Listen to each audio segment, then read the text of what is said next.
Короче, 5 ошибок, когда вы протягиваете полы к лагам, да. Первое, это не доверять тем, кто этого ни разу не делал, однозначно. Второй момент, сначала найдите. Пусть будет даже вы 10 дырок сделаете, но лучше пройдите вы по дереву. Сколько там? Шестерка, да, если не ошибаюсь? Да? Шестеркой сверлом по дереву?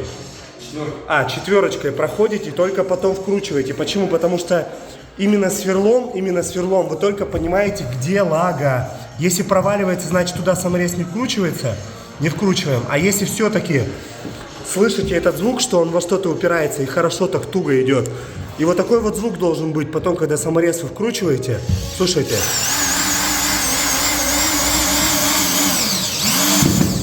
Так, вот тут не попали, допустим. Давайте сейчас следующий покажу. Оп. Соответственно, вот здесь вот либо рядом ищем, либо просто этого звука не было. Вот такой вот звук, что он притягивается, скрип, должен быть после того, когда вы в конце закручиваете саморез. Да, подтягивается пол. У нас, получается, ушло, грубо говоря, опыт, не знали, допустим, доверил не тому человеку, но опять же, кто ж знал, опять, посмотрели видео на ютубе, пошли делать.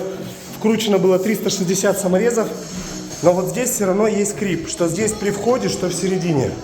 Хорошо, что понял, что у меня есть один из хороших знакомых, который уже делал подобное, и он сказал, что сначала надо дырочку просверлить вот эту, да, под саморез, чтобы понять, а надо ли саморез туда протягивать. И он говорит, сейчас, возможно, даже старые вытянем, чтобы саморезы зря вот так в полу не тусовались.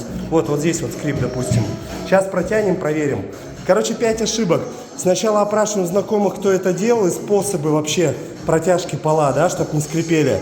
Второй момент. Обязательно берите 4,2 на 75 саморезы и сверло по дереву на четверочку. Сначала ищем туда, куда будем вкручиваться. Вот видите, даже несколько пришлось прокрутить. Это второй момент. Третий момент. Можно даже вот эти саморезы. Лучше сразу закупите 300-500 штук на будущее, допустим. Обязательно сверло, потом саморез. Можно их даже в клей ПВА макать, чтобы это было вообще надолго. Ну и, соответственно, четвертое.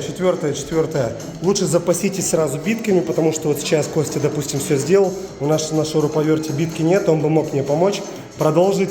И пятое, что пятое посоветовать? Пятое. Ну и на крайний метод, если что, потом 8 либо 10 по дереву. Если где-то скрип не уйдет, просто пену туда можно залить. Только не переборщить, чтобы не было бугра. Соответственно, где-нибудь скрипит, вот, допустим, здесь в середине, если скрип не уйдет, мы здесь 8 либо 10 просверливаем и пену туда заливаем, соответственно, с помощью пистолета. Но не до такого вот уровня, чтобы пол приподнялся и сломался весь, либо был горочка, как жирафа, горб. Посмотрим, что получится из этого. Уверен, что все будет замечательно. Ну а потом подложка и ламинат. Ламинат в каком? Шахматном порядке, да? Какие-то можете обращаться. Укладка ламината, протяжка пола. Костя, всем добра. Это, походу, день 5 в этой квартире. Сегодня 4 декабря. Надеюсь, к Новому году, по крайней мере, эта комната будет закончена. По мере свободного времени мы это все делаем.